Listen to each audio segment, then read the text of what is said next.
Okay, Candom, I think we're recording right now and live streaming. Yep, thank you. Sorry about that. Thank you. Good morning, everyone. Thanks again for joining this episode of Aaron Talks Too Much.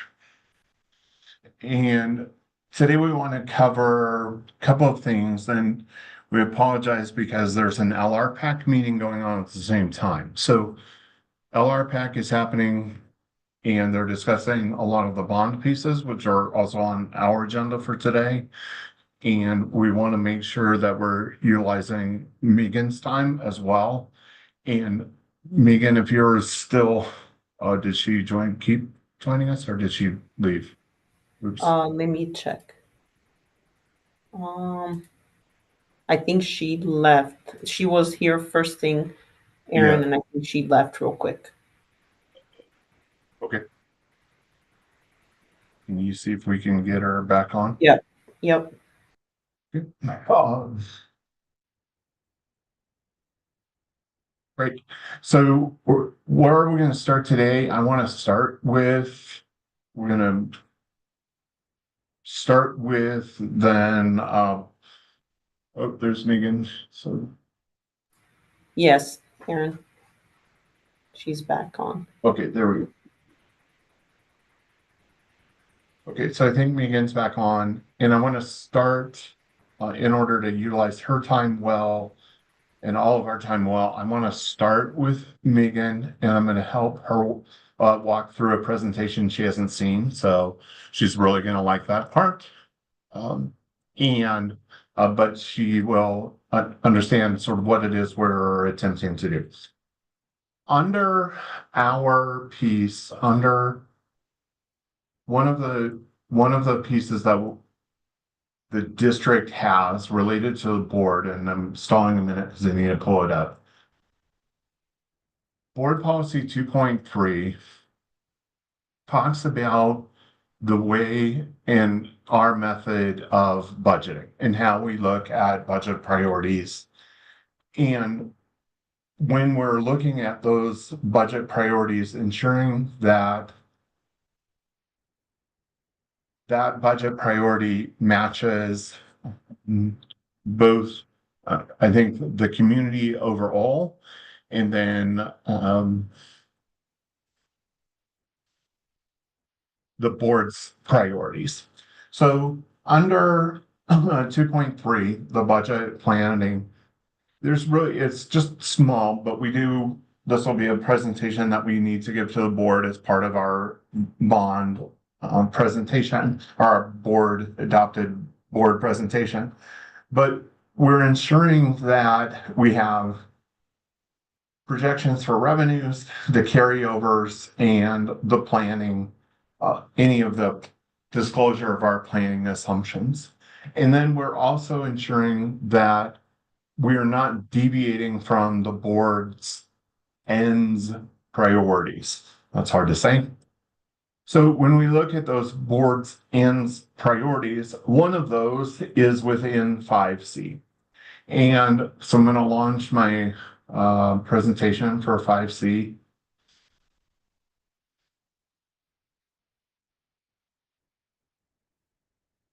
And are we able to see that okay? Great.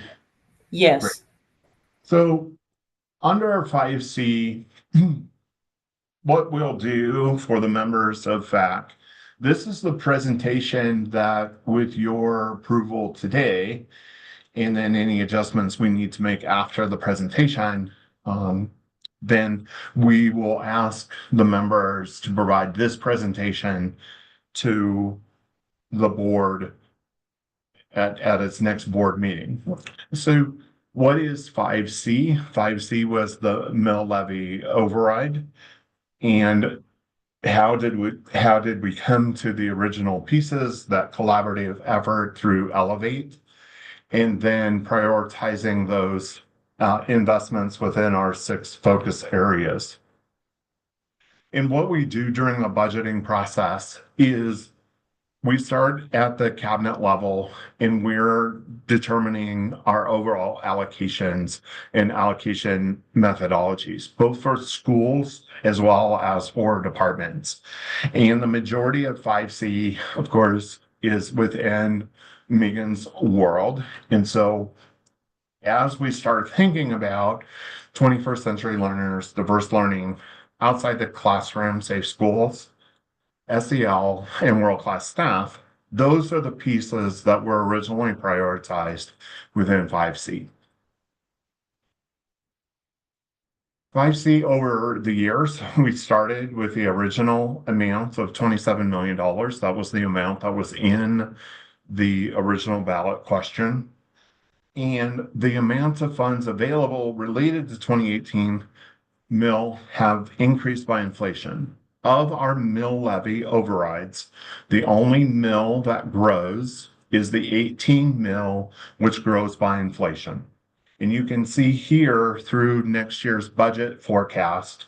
So for next year's budget, forecasting $34.7 million, which is a 2.3% increase on from the prior year.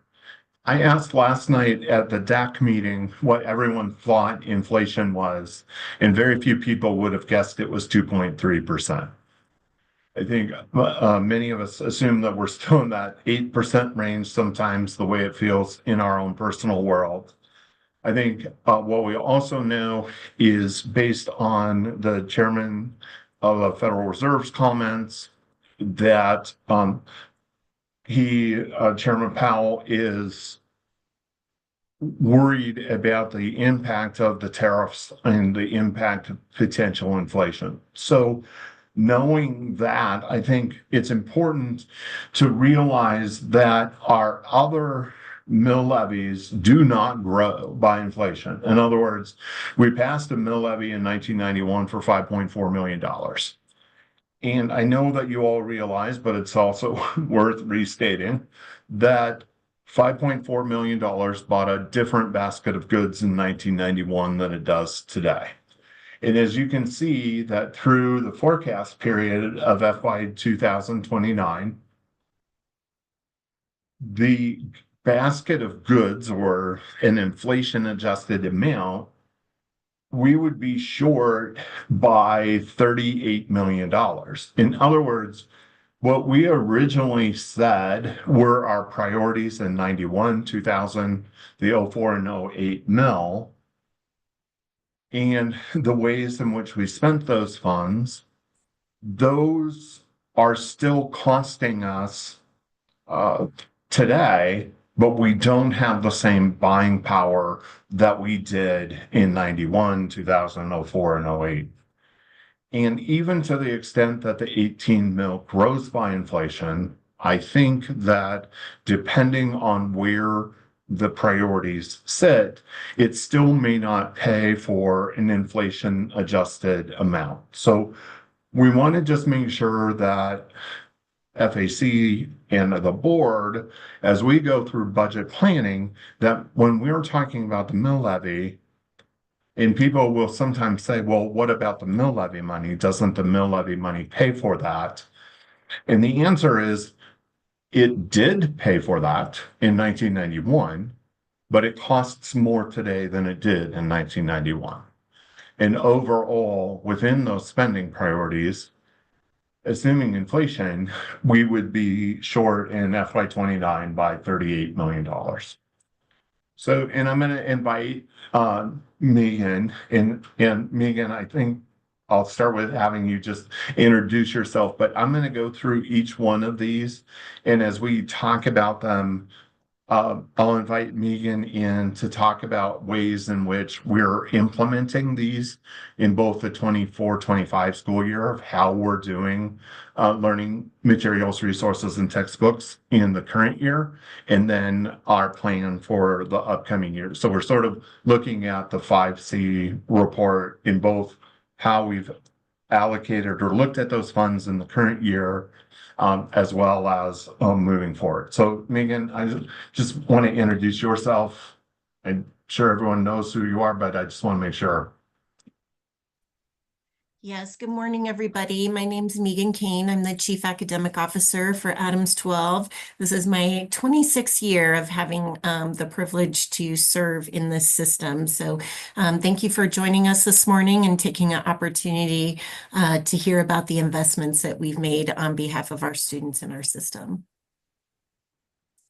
First large significant investment of about 10% of our funds really goes to updating the learning materials, resources, and textbooks.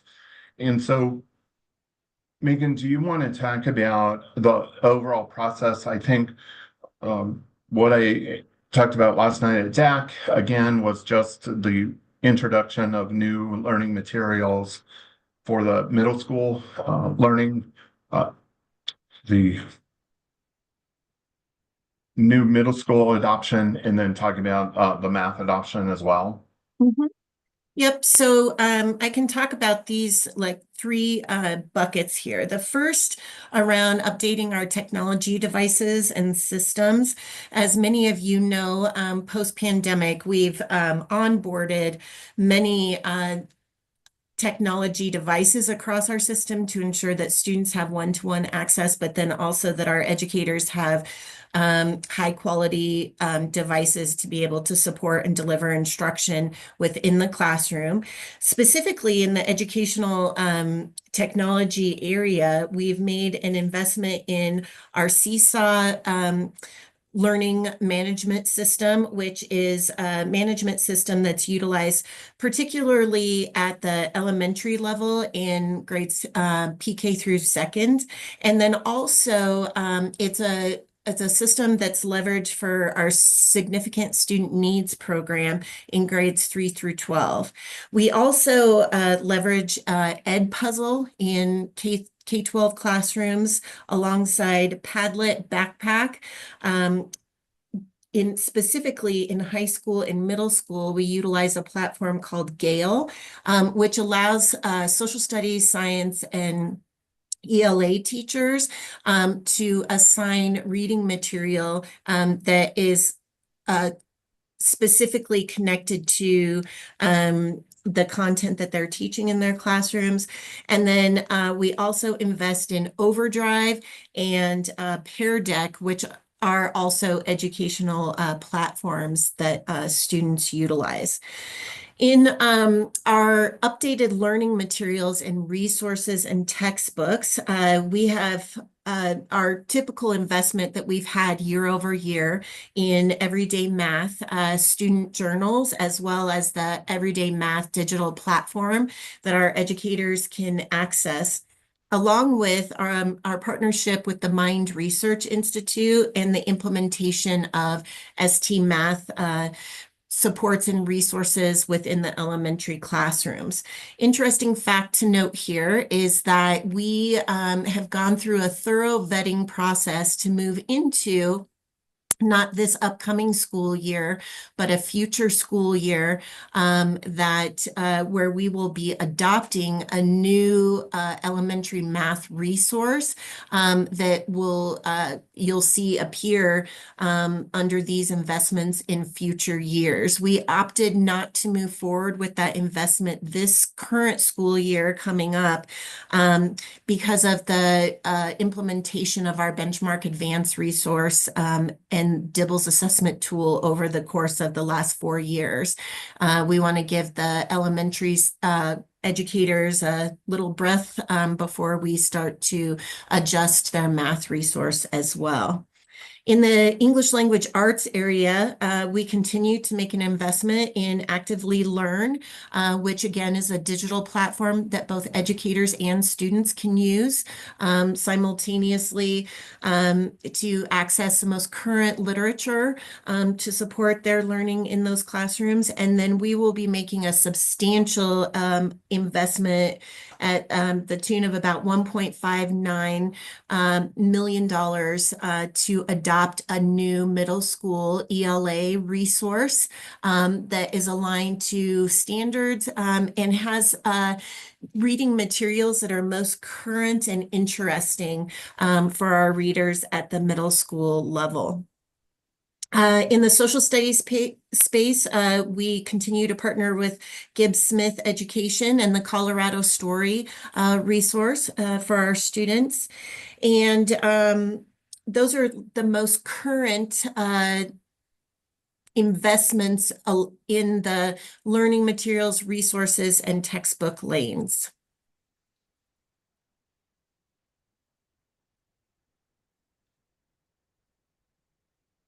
Oopsie.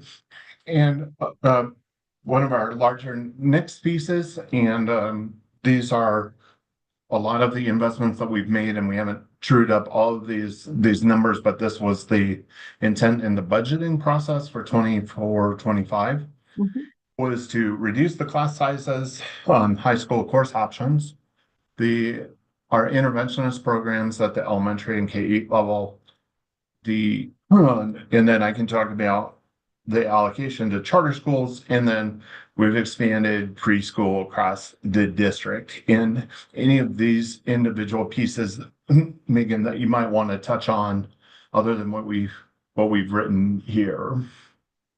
Yeah, I think the only thing that I would touch on here is I'm sure the members of FAC have heard the message from our superintendent about reductions in our system and may be connected to a school that is working through some class size conversations and then also around our academic interventionists. And one thing that I just want to clarify here is that we initially had 15 elementary FTE, 2 K-8 FTE, and a 1.0 coordinator FTE built into the academic interventionist space. And we will continue to maintain and sustain that allocation. What I would clarify for the group is that post-pandemic, we utilized other funds to expand and add additional academic interventionists in this space. And due to the plateau of ESSER funds and then also the reduction of our general fund, we will not be able to continue funding. I believe at our highest point, we have had 47 FTE across the system supporting intervention. And we just, due to our budget constraints, won't be able to continue at that level. But the good news is that due to our 5C funds and other funds in our system, we will be able to ensure that all of our elementary and K-8 schools will be able to maintain and sustain an interventionist that will be able to support intervention for our most needed students across the system. So just want to clarify that for you. And then the other piece is that we worked closely alongside our finance team in the class size impact at high school and have been working closely with our high school leaders as they've had to make some budget adjustments, as well as our middle school leaders making budget adjustments.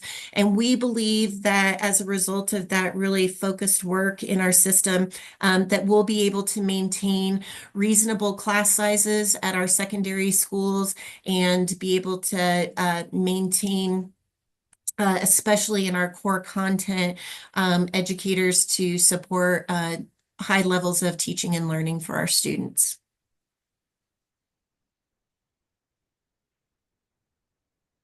And then on the charter school piece, so everyone's aware, based on a statute and based on our plan, so under state law, we're required to adopt a plan on how we will share mill levy override funds with our charter schools. And our plan currently states that we share on a per pupil basis mill levies with our charters. And what that means is we have our funded pupil count and we divide our total MLOs by that funded pupil count. And then we would forward on a monthly basis to our charter schools an amount equal to their proportionate share based on pupil count. And so that's the current plan. I would tell you that, plans across a metro area are diverse. One plan in particular is Littleton. Littleton's mill levy override sharing plan with their charters. The mill levy plan uh, uh, pays first for special education, which is about 50% of Littleton's mill levy overrides. And then they share whatever's left on a per pupil basis. So as we look at ways of utilizing resources within the charter school space, is that we know that we want to make sure that what the original intention was of the overall pieces, that we are creating that plan, adjusting that plan, or reviewing that plan periodically. We are required to post that plan on our website, as are all other school districts across the state who have charter schools. All of those are posted on their financial transparency websites, as is ours. And just to give you a quick, where is that for anybody within our district website is you'll see that at the bottom of our website, there's always on every page, there's a link to financial transparency. And coming to that financial transparency page, what you will see is there is a section called the plan for distribution of additional mill levy revenues, or the statement of intent to distribute. And that is that exists on every district's financial transparency website. And it states the plan for how we distribute those funds to our charters. And right now, our plan says that we share it on a per pupil basis. And so then just a little bit of arithmetic for you as the denominator adjusts. So for example, if the total funded pupil count for the district goes down, however, the number of students who are at the charter school actually either stays the same or goes up, then just from math, the distribution to charter schools would go up. So charters would not just see a percentage increase based on the fact that the mill levy override increased by inflation, but they can also receive an increase just because they have more students than as a percentage than they did originally. So there's a both and in the distribution to the charter schools. The next big piece is the expansion of CTE programming. And again, this is the 2018 mill. So of course we had expansion of CTE as well on the 24 mill levy, which did not pass. But then we also have expansion of CTE programming on the bond of 24, which did pass. So this is the piece. Megan, if you want to say anything further on CTE expansion and the expansion from essentially 2018 till today, there's been a lot of great programming adjustments that have been made since that time.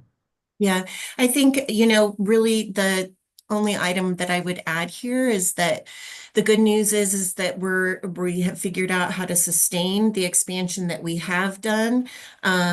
Due to not passing the mill levy this year, we won't be able to add additional career and technical education programming yet as far as the personnel, but we are able to continue what we've put in place. And then as we develop Thornton High School and have some opportunities to expand CTE there, it will be really exciting times for that school. And we will most likely be adding new programming there. And then also in our middle schools, we're in conversations with all of our comprehensive middle schools about how we might start to expand in that space as well, with both FTE alongside with the monies that the bond has provided us. So Megan, I just wanted to ask a follow-up question there. And a clarifying question is that I think it's easy for us to assume that CTE for the district means future forward only at Oh. Bowman and Wash Square. Yep. And the fact is that it actually includes a lot more than just future forward, right? Correct. We have CTE programming across our entire district. So we have very specific buildings that house some of our CTE programming, which are the Bowman campus and the Wash Square campus. But we also have CTE programming in each of our comprehensive high schools, as well as each of our comprehensive middle schools across our system. So it's both and, right? We have specific locations where students can go to access that learning, but then they can also access that programming within their own school setting. Thank you. The next big piece, and some of this was one time the installation of the access cards, and as we continue to ensure that we have those access card systems updated as well as the cards themselves, that's part of the Safe Schools, which was about $300,000 of this, but certainly the larger component is the security officers at the campus supervision at our high schools. Yep, and I would just add that school safety continues to be at the top of our priority list to ensure that we've got the most updated systems, that we're monitoring those systems, and that we're consistently working alongside our campus supervisors to ensure the highest levels of support across our system. Our next major investments, and this happened certainly not only in the metro area, statewide and across the country. In 2018, we added a significant investment in SEL, both adding counselors at all levels, and then our curriculum, and then crisis response here on the district side as well. And so this has been a pretty dramatic expansion as far as I think, Megan, if you want to talk from your experience even before 2018, when really there was a much larger focus in recent years on SEL. Mm-hmm. Yeah, so we as a system started building our social emotional learning programming prior to the pandemic. And post pandemic, the good news is we had a lot of foundational pieces already in place in our system aligned to social emotional learning, trauma informed care and response. And post pandemic, what happened is we had so many students that had experienced some form or level of trauma over that time, that we knew that our students were really fragile coming back into a more brick and mortar setting.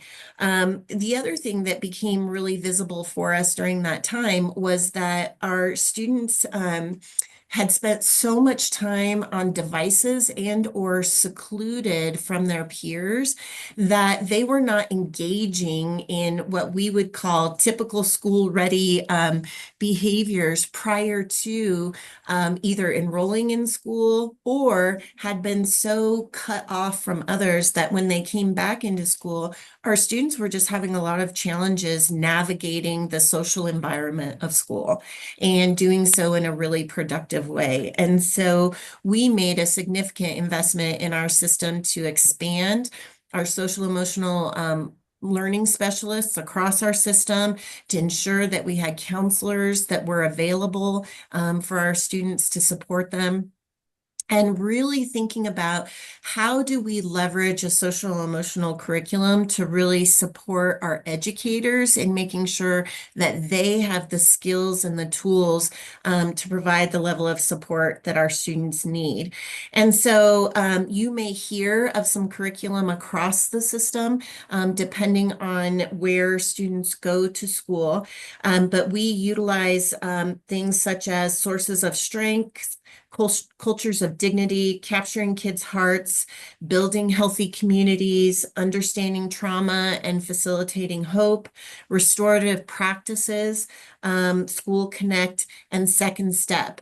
And depending on the level of whether students are attending elementary school, middle school, or high school, those schools have an opportunity to select one of those particular curriculums and then think about how they embed that learning and support within the system to support their students. The other thing I would just note is that the cost of our mental health folks is pretty significant.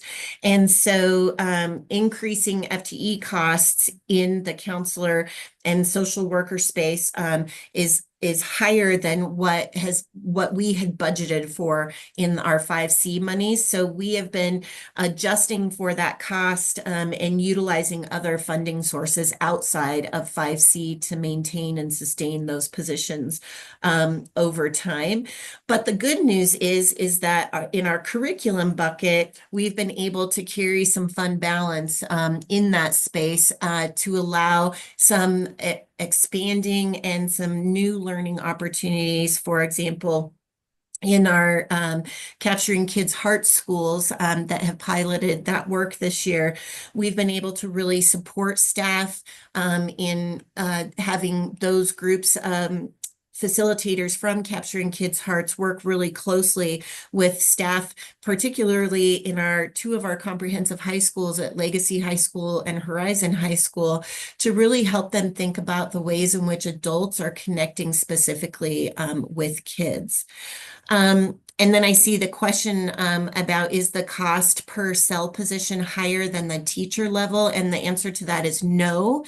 It's the cost of the social worker license and then also the counselor license. So the SEL does not cost more than a teacher. SEL is on what we would call a TOSA position, which is comparable to an educator's position.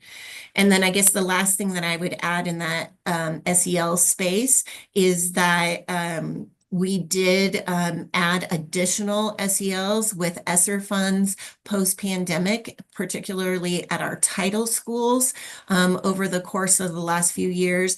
And title leaders have utilized their title funds to staff to SELs, and we've had to make some adjustments in that space, again, due to funding and the cliffing of some of those ESSER funds. And so building leaders, specifically in our title schools, have made some decisions about utilizing title monies to either continue to fund one SEL or to fund two SELs. So you may hear about some adjustments that have been made in that space. Nerd. I think maybe alphabetically, our last topic on the world-class staff piece is another significant allocation. And what I would say here is that, again, remember that these pieces are ongoing costs. So as we've developed the salary adjustments, the COLA adjustment for staff, that these costs, continue to be within the overall pay of all staff, and then to know that while the 1% cost of living at one point in time, 2018-19, costs more today than it did then. So here on this piece, I think the investment of early career educator salary pieces, and so I think as that has happened across the metro area, is on on the earlier career side versus either the length of the schedule. You can increase the length of the schedule, shorten the schedule. You can do things with the steps or the increments between years of service. You can put a big emphasis on the early career educator salary piece to get people involved in a BA 1, 2, 3, 4 piece, and then still being able to be competitive on the backside between years of 5 and 25. And then the experience credit for veteran teachers, that is different across the metro area. Here for in 2018, the piece was to utilize that up to 10 years. And so Cherry Creek is a good example of a district that has, I think it's less than hours. And so if there are districts where you can go in and they may not count all of the experience, they may count just 5 years, they may just count 2 years. So even if you had 15 years of experience and you had a master's with 15 years of experience, and in some of those districts, you would still only be placed at year 5 or year 3, depending on the metro area district or other districts across the country. And this one was to increase that service level to 10. Let me see. And then the teacher leadership as well. So those were the investments that are continually being made on the staff side.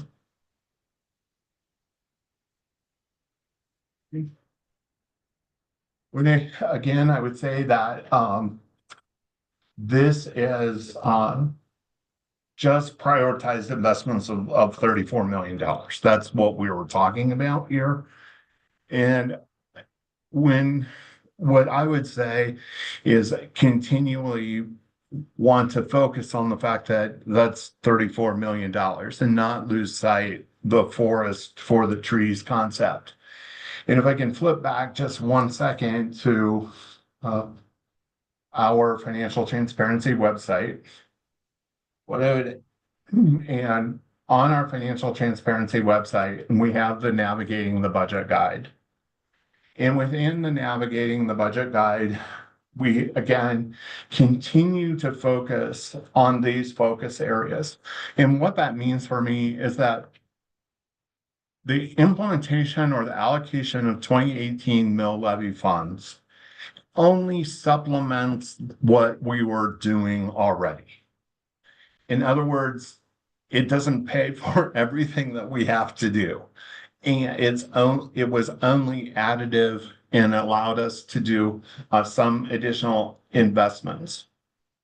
But it again is the overall strategy on the entire budgeting platform. So when we're looking at overall budget pieces, focusing those on the academic outcomes, which again is part of our 2.3 monitoring for the board, which will also be doing, finance will be putting that presentation together for May as well.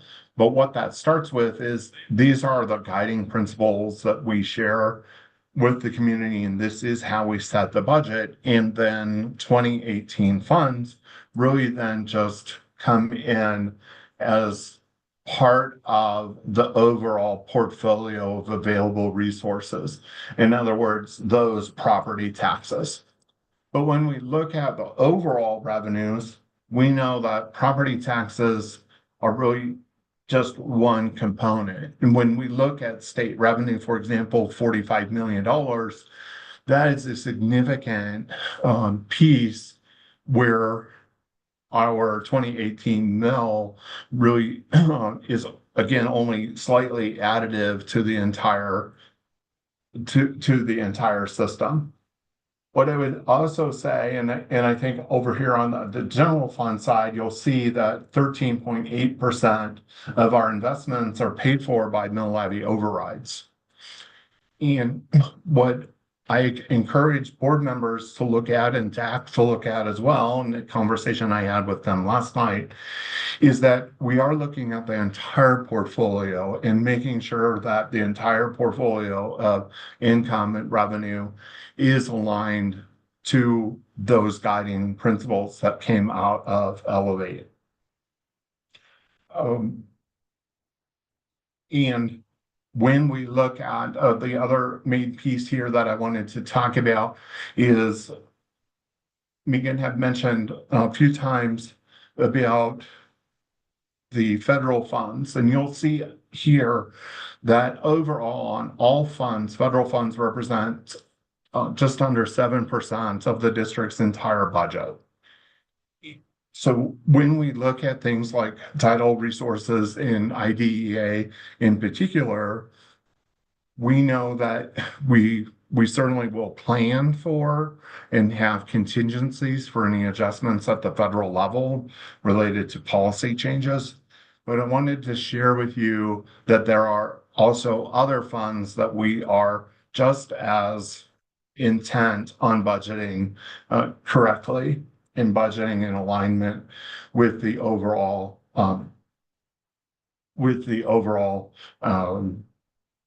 Elevate process. And so those, when we're looking at per pupil revenues, and again, this is showing a little bit of the differences in the metro areas, and then a bit of a history lesson in the fiscal downturn, but also in our funded pupil count. And as I was talking about in here with the funded pupil count, if our funded pupil count goes down and the district side is lower while the charter school side stays the same or increases, then their percentage share of this mill levy override funding would go up.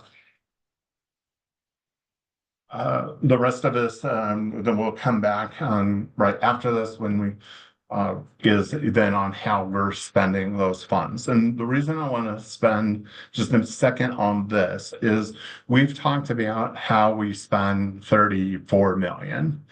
This is how we spend the whole pie. And again, the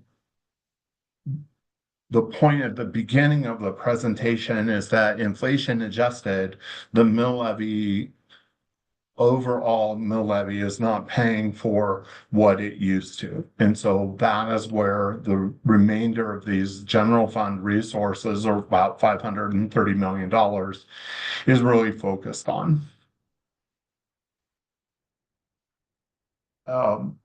When we talk about the totals, we are talking about just over 88% being salaries and benefits.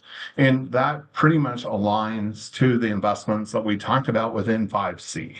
It's not exactly apples to apples, but it's very close, that approximately 88% is its salaries and benefits. And as Megan talked about, it's really the curriculum adoption pieces that are the non-salary or the supply side of how we're spending those monies. So even on the 5C side, it aligns overall to our focus of spending the majority of our budget on staff. What I would say about the remaining 11% is that we need to keep the lights on. So that includes Xcel Energy. It includes the fuel for the buses. It includes insurance, both property insurance as well as workers' comp. So there's a significant other component outside of just salaries and benefits. But as you can see, we're not, it is really, once you even start taking Xcel Energy and some of our other pieces into account, it really is a smaller amount. We continue to share the initial prioritized investments. This is what Megan has shared with us today, and this breaks it out into a little bit more detail on line item by line item, but we've bucketized it in the presentation today. So I wanted to make sure we were sharing that with you. as well as I think just having that emphasis here, which is that as we're looking at the overall cost from 1991 until today, is that our costs have grown more than the increase of the mill levy overrides. I'm sure I went 4 minutes over at least. So I need to stop talking and let's check in with FAC and see if there are any questions for me or for Megan on the 5C piece.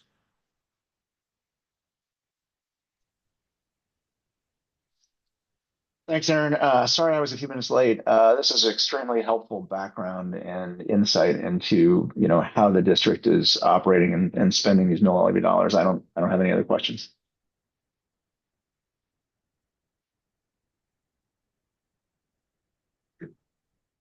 All right.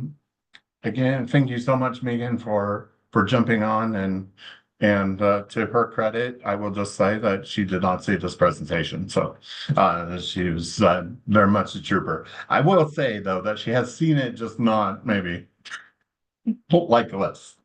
Well, the good news, Aaron, is that my team and I and finance have been working behind the scenes on our prioritized investments. So it was right at top of mind for me. And thank you, FAC team, for giving me the opportunity to spend a little bit of time with you this morning. Thanks, Megan. And we have Jeff, who's joining us on the phone. We also have but what we want to talk about now is really moving now onto the bond side. And as I will say again, the LR PAC also is meeting now and they're seeing this same information. So, but obviously from different speaker. Where we are on the current bond is we've issued the bonds. This was done in late January. We issued the bonds at $171.5 million with 8.4% premium, with just about 6% of costs to issue the bonds, which netted $185 million to the project fund. As a reminder, we are authorized to issue $830 million of par, and so far we have issued 171.5, just over that. So probably over 2 or 3 or 4 additional issuances over the next 4 to 6 years, then we would issue the remaining amount of par. The first par issuance was 171.5.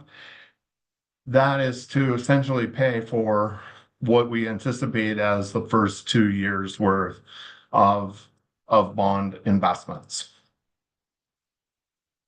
We are going through the process now of reclassing some pre-bond issuance spending that we did, which is allowable under IRS rules, and identifying the pieces to get those moved in. We have allocated to our charter schools their proportional share of the bond. What I will tell you is that it's a little bit more complicated than per pupil when it comes to the bond piece. And the bond piece for the charters is also about the fact that the charter also receives capital construction money from the state.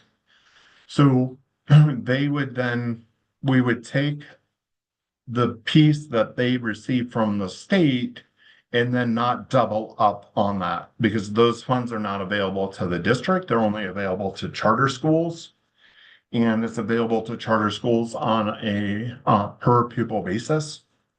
So when we look at the investments from CDE related to capital construction for charters, we then take that off of their allocation before allocating bond proceeds. In other words, not double dipping into the same per pupil amount. After that, there is a size adjustment for instructional costs. So the focus generally on the bond is, of course, on ensuring that the focus is on the instructional arena, and that instructional offset is also applied prior to the distribution of proceeds to charters. The charter distribution would only have been their proportionate share of this $185 million. It's not their proportionate share of 830 million, but their proportionate share of 185, less less again their capital construction from the state, as well as an instructional offset. The next piece is year to date at the offset, the jump I talked about, the Chairman Powell's comments related to interest rates and probably the reluctance of the Federal Reserve to lower interest rates in the near term. I will say that from an investment earnings standpoint, that has assisted the district because we are now at 14% of overall where we thought the bond interest would be. And that was bond interest on the entire portfolio of the program, meaning all $830 million. So we're 14% of the way there in less than 3 months. So we anticipate to have a significant amount of interest. And if I weren't being recorded, I would say something else. So I won't say that until but hi to Chairman Powell, as he's still currently employed. The other piece that was adopted or approved, it was presented to the board in again, I would say it was presented again to the board in February, and then at the not last night's board meeting, but the board meeting before, where we have the approval to move forward with our Oracle Cloud ERP project, which includes payroll and HR, as well as financials, and includes projects module for capital projects, assets, etc., as well as purchasing the whole overall piece. And that's approximately an $11 million project. And that'll be paid for solely through interest earnings on the bond. Then other folks have given this update, but I'll speak for them from a purchasing standpoint. Where we've been able to get in just under 3 months is that we now have the Thornton High School contracts essentially complete. That's with with Accenture, and then the AE contracts, etc., as well as movement on the central kitchen warehouse, furniture for all of our schools, approximately $25 million, playgrounds, and then and as I said, Jeff is on as well, but moving forward on all of our IT projects, specifically those projects that are related to E-rate, which means it would be funded not only by the bond, but also partially by E-rate, which is a quasi-federal program that provides funds based on our free and reduced lunch percentage.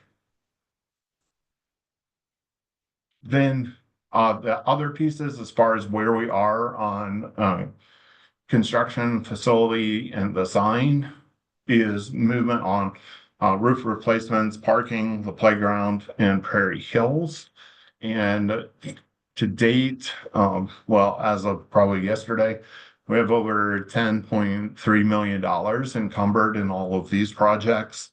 And that does not include the IT encumbrances at this point, but the 10.3 is a majority of line items on one, which is the majority of the summer bond projects related to the roofs, the parking lots, the playgrounds, and some immediate work that needs to happen at Prairie Hills.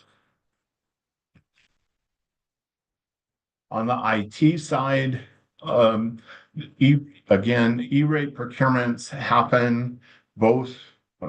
There are rules that were adjusted around E-rate and how we procure E-rate, but working with specific vendors who participate in the E-rate program in E-rateable projects for hotspots, internet service, fiber optics, the network cabling, and those are the vendors that we're working with.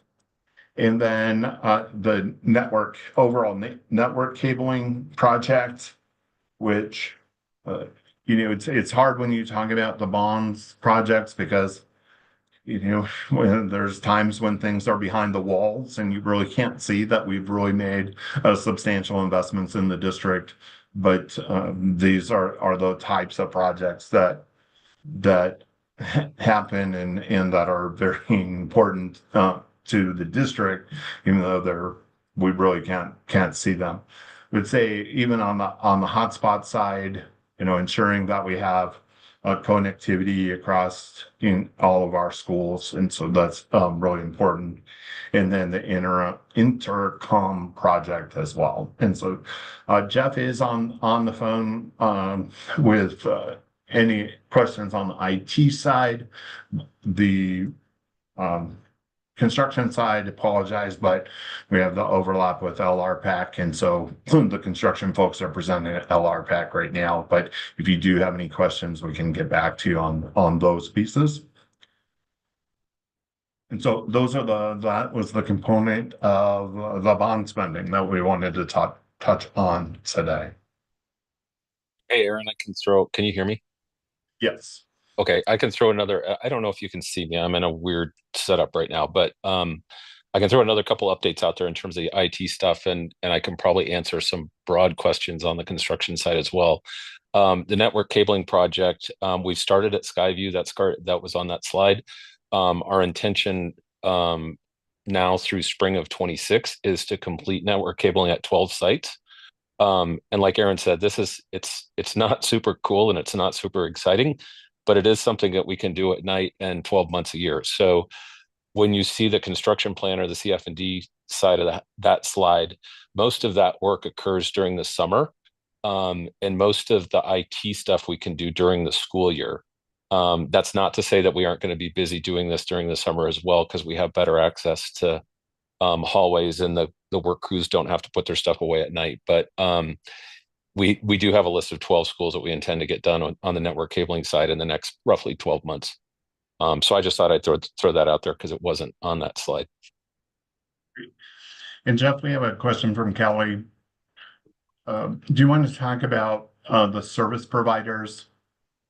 Her question is, do all schools get the same service provider, and how does that work across the IT side?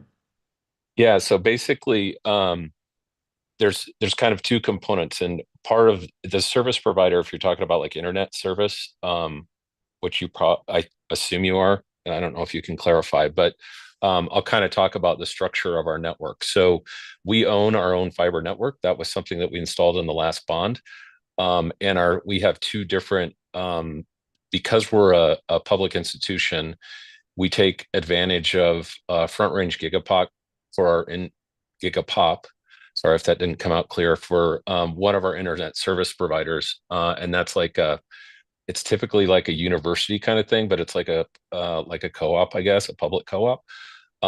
They provide service, and then we back that service up with FRG. No, that's front range gigapop. We have another space in the name of it, but we use we do everything in twos. So we always want to make sure that we have resiliency if we lose connectivity to one. But we basically are our own service provider because we have our own fiber network. And then we utilize public cooperatives for that greater connection to the internet.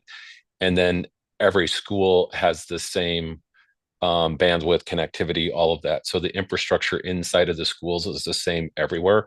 That allows us to support all of that at scale. So I hope that answers your question, and happy to answer a follow-up if you need me to clarify something. It is helpful. Thank you. Appreciate that. What I'm more curious about, like, for example, in the slide that's being displayed, you have internet service, Zio, hotspots, T-Mobile. Is that part of the redundancy that you were talking about, or is there more reason to have multiple connection points, if you will? That is part of the redundancy that we talk about. So we have, and if I rattle down through those, so hotspots, a lot of our hotspots end up going, we don't use those sort of on the production side. Most of those hotspots are in place, or we have them in inventory in case we have an emergency. So if we have to stand up a district site, like for maybe a reunification at an RTD bus stop or something like that, or a park and ride, we can utilize those hotspots for those things. And then also we use hotspots for homeless students or students that don't have connectivity at their house. One part of the federal funding is to basically, like on the internet works, or on the internet side, they would call it the last mile. So think of that as like the connection to someone's home or the connection to their computer. So we utilize hotspots for our students that just don't have that capability at home. They request those and check those out. Think of it kind of like a library book. Internet service Zayo is that's why I was spacing it, because they're new. We contract through Zayo for our internet service, so that's a redundancy that we have. So it's like, when you think about the capacity at the schools, like every classroom is basically connected to the internet all the time because we're a Google shop. So all of that stuff sits outside of the district. So we don't want to lose that because it basically shuts down the district. That's what that service is for. The next one, fiber ops and maintenance. So fiber ops and maintenance is think of, you see an excavate, you see someone working on the road and they have a big shovel and they stick that shovel in the road and rip our fiber out. That is really maintenance and repair of those kind of, I would say, unplanned or unscheduled interruptions in service. That's E-ratable as well. And then the network cabling part is the part like Aaron was talking about. That's the stuff behind the walls. Does that help? Super helpful, sir. Thank you so much for the explanation. It's not super exciting stuff, but it's like basically it's like a utility. And we find that with internet services, how much we might complain about Excel Energy or somebody like that, but we have a much better appreciation for the utility services for providing consistency and doing what they do, because when you turn a faucet or you plug something in or you turn on a light switch, there's usually water or electricity there, and to try and kind of support that, which is sort of the state that everybody is in, is challenging.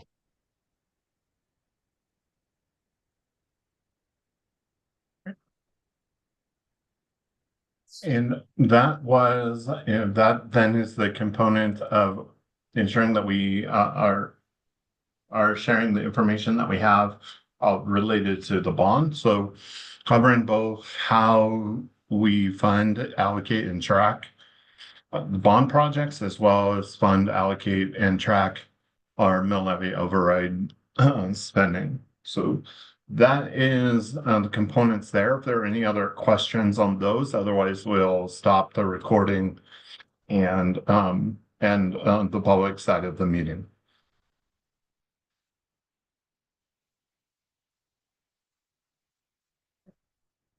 So thank you so much, Jeff. Thank you. Y'all have a good day. Thanks, Jeff. You too.